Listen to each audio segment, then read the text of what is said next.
উচ্ছেদের বিরুদ্ধে রাজ্য জুড়ে আমসুর প্রতিবাদ। গোয়ালপাড়া জেলা শাসকের অফিসের সামনে বৃহস্পতিবার সকাল 11টা থেকে 2 ঘন্টার ধর্নায় বসে আমসু। উচ্ছেদ বন্ধ এবং উচ্ছেদের শিকার পরিবারগুলি পুনর্বাসনের দাবি করেছে আমসু এবং বিক্ষোভে অংশ নেন আমসুর কেন্দ্রীয় সভাপতি রেজাউল করিম। ধর্মীয় সংখ্যালঘুদের বেছে বেছে উচ্ছেদের বিরুদ্ধে জোরালো বক্তব্য পেশ করেন রেজাউল করিম। এ নিয়ে আমাদের গোয়ালপাড়ার প্রতিনিধি রশিদুল হোসেনের এক প্রতিবেদন। দেখো, এই মুহূর্তে আমি রয়েছি গোয়ালপাড়া ডিসি অফিসের সম্মুখে এবং এই জায়গায় আজ আমসুয়ে উচ্ছেদের বিরুদ্ধে প্রতিবাদী কার্যসূচি চালিয়ে যাচ্ছে। আমি দেখাচ্ছি এখানকার পরিবেশ। আমি কথা বলতে চেষ্টা করব। আমসুর কেন্দ্রীয় সভাপতি এখানে আছে, আমি এই কথা বলতে চেষ্টা করব। আজ কি বলবেন উচ্ছেদের বিরুদ্ধে প্রতিবাদ চালিয়ে যাচ্ছে?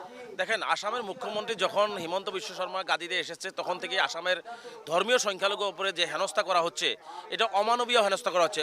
আসামের ধর্মীয় সংখ্যালঘুকে টার্গেট করা হচ্ছে, সময় সময় বিভিন্ন উচ্ছেদের নামে যে অমানবীয় পরিস্থিতি সৃষ্টি করা হচ্ছে, আসামে অমানবিক একটা পরিস্থিতি সৃষ্টি করা হচ্ছে।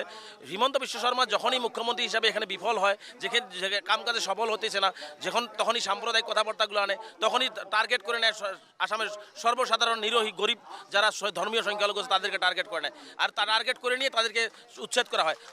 আসামের বিভিন্ন ধর্মীয় সংখ্যালঘু যেগুলো জেলা আছে, ধর্মীয় সংখ্যালঘু মানুষ বসবাস করে, তাদের ব্রহ্মপুত্র নদী আছে, ব্রহ্মপুত্র গড়াখোয়ানিয়াতে তারা সর্বস্ব হয়েছে। আসামে প্রায় 30 লাখের অধিক মানুষ আজকে গড়াখোয়ানিয়া প্রীত হয়ে রয়েছে, কিন্তু তাদের কোনো পুনঃসংস্থানের ব্যবস্থা হয় নাই। ওদের সেই মানুষগুলো নিজের জীবন রক্ষার জন্য নিজের জেলারই কোনো একটা জায়গায় সরকারি ভূমিতে বসবাস করতেছে আজকে প্রায় 50, 60, 70 বছর ধরে। কিন্তু আসলে সেই মানুষগুলোকে সংস্থাপন দেওয়ার দায়িত্ব ছিল সরকারের, কর্তব্য ছিল সরকারের। কারণ এই মানুষগুলো অন্য বর্ষ বাসস্থান কে দিবে? সংবিধানে যে অধিকার দিয়েছে সেই অধিকার আসলে সরকার না দিয়ে হিমন্ত বিশ্ব শর্মা টার্গেট করে নিয়ে এই মানুষগুলোকে আজকে 70 বছর, 80 বছর, কেউ 50 বছর ধরে এক জায়গায় বসবাস করতেছে, তাদেরকে ভূমি না দিয়ে, পাট্টা না দিয়ে তাদেরকে সেভাবে বোল্ডুজার দিয়ে উচ্ছেদ করা হচ্ছে। সেই জায়গায় যে অমানবিক একটা পরিস্থিতি সৃষ্টি হচ্ছে, শিশুর অধিকার ভঙ্গ হচ্ছে, মহিলার অধিকার ভঙ্গ হচ্ছে, মানুষকে রাতারাতি বেঘর করে দেওয়া হচ্ছে, মানুষ রাস্তায় ফুটপাতে, মানুষ তিরপলের তলে, কেউ মুকুলি আকাশের তলে তারা বসবাস করছে। এই যে অমানবিক অত্যাচারটা হচ্ছে, এই অমানবিক অত্যাচার আমরা বন্ধ করার দাবি উত্থাপন করছি। আমরা পুনঃসংস্থাপন দাবি উত্থাপন করেছি। পুনঃসংস্থাপন হতে হবে, পুনঃসংস্থাপন করে উচ্ছেদ করুক সরকার। হিমন্ত বিশ্ব শর্মা আদানিকে, আপনি বলছেন কার্যসূচি তীব্রতা হবে? নিশ্চিতভাবে তীব্রতা এই জন্য, কারণ আদানিকে তারা মাটি দিচ্ছে, আসামে হাজার হাজার বিঘা মাটি দিচ্ছে, তাদের কোনো প্রশ্ন হচ্ছে না। আজকে আসামে পুঁজিপতি বনিয়া গোষ্ঠী আজকে হাজার হাজার বিঘা মাটি দখল করে নিচ্ছে, তাদেরকে কোনো হেনস্থা হচ্ছে না। কেন সংখ্যালঘু মানুষকে হেনস্থা করা হচ্ছে?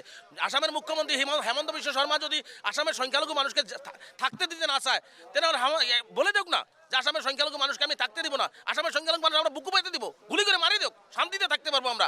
কিন্তু কেন আমাদের উপরে এই অন্যায় অত্যাচার করা হচ্ছে? ওদিকে আমরা স্পষ্টভাবে আসামের মুখ্যমন্ত্রী এই হিটলারি শাসন বন্ধ করার দাবি উত্থাপন করছি। ভূমি না উচ্ছেদের আমরা বিরোধী নয়, উচ্ছেদ করুক, কিন্তু মানুষগুলোকে সংস্থাপন দিয়ে উচ্ছেদ করুক, মানুষগুলো সব অধিকার দিয়ে উচ্ছেদ করুক, তাতে আমাদের সহযোগিতা থাকবো। কিন্তু এই অমানবিক উচ্ছেদ যদি বন্ধ না হয়, পরবর্তী পর্যায়ে আসামে কিন্তু ভয়ঙ্কর কোনো আন্দোলন সৃষ্টি হবে। তার